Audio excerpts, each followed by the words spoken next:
So how long have you known you were going to do another Wolf?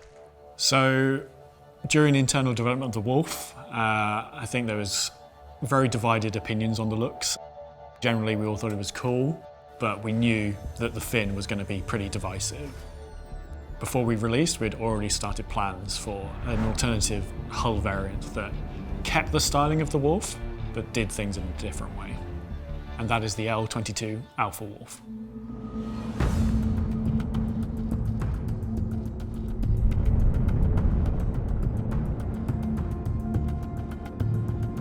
The L-22 Alpha Wolf is a single-seat light fighter that has aggressive lines and heavy aero that allow the vehicle to be highly manoeuvrable and agile. It takes that very retro-futuristic styling, trades out the ballistic weapons for energy weapons, and then does a few other little subtle geometry tweaks. It's very sleek, somewhat aggressive, kind of like a scalpel. Doesn't just get the job done, but also looks good doing it. This ship is for an aggressive pilot that likes to get into the action and get out quickly. So what makes it Alpha? It's not automatically better, right? Releasing another variant, we didn't want to just swap the weapons out. We wanted to make some visual differences. The rear wings are completely changed. They've got a very different silhouette now. We have these long sweeping wings on the Wolf, whereas on the Alpha Wolf, there's some vertical side fins. Rather than being on the underside of the ship, they're now on the exterior, on the sides. A direct nod to World War II aircraft with the kind of T-shaped rudders and elevators in the back. They give a little bit more kind of like straight line attitude to the ship, I think. One of the things that split the customer base for Kruger was the fin on the base Wolf.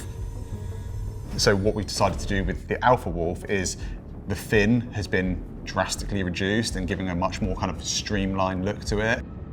There is still a fin there, it's very, very small, but I don't think I could let it out without one. You will see some slight handling differences to reflect the geometries of the ship. So you lose a tiny amount of SCM and nav speed, but gain maneuverability instead. We also added this kind of sinister looking red light stripe on the canopy, which references iconic sci-fi like RoboCop, also Knight Rider. It has a sinister high-tech vibe and maybe even feels a little bit alive. The other big change we've made on the rear is we've got these kind of large power capacitors. From there, you can see these really bright orange cables that kind of dive into the ship and then they kind of come back out and you can see where they connect into the weapons when they're deployed as well. My favourite thing about the L-22 is the size 4 laser repeaters. With the energy weapons, this obviously means you are not limited in terms of firepower. You don't have that finite amount of ballistic ammo, you have energy weapons that recharge, so it allows you to stay in the fight longer. They're still very elegant, they fold away, they just look very special in my opinion. It also comes with a slight variation in the missiles that provide a little bit more firepower. It trades out the size 1 missiles for size 2 missiles. We managed to fit 3 of these in each wing. And another key differentiator is the fact that it has upgraded components by default. It's got slightly upgraded quantum drive in it as factory standard. And one of the nice things about the Alpha Wolf being a variant is it gets to use all of the base Wolf paints plus all of its new paints, and those new paints will be backwards compatible with the L-21 as well. One of the things that sets Kruger apart from other manufacturers is they are sort of a closed loop for upgrades. They want you to upgrade from themselves and not look elsewhere. They make custom integrated weapons that give a much more interesting, dynamic experience, but they know you want more options. They know you don't just want the basic that comes with the actual ship. Kruger's more than happy to provide people with as many options as they want, as long as you stay with Kruger. So for that reason, we're introducing weapon kits for both versions of the Wolf.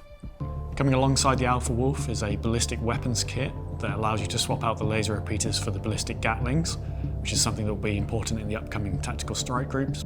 Alternatively, if you love your L-21 and its fin, you can get the new laser repeater and put that onto your L-21.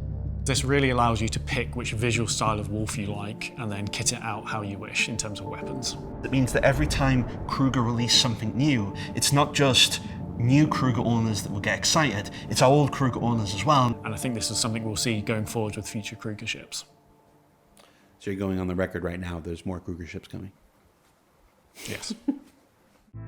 What you need to ask yourself is, which one do you like better?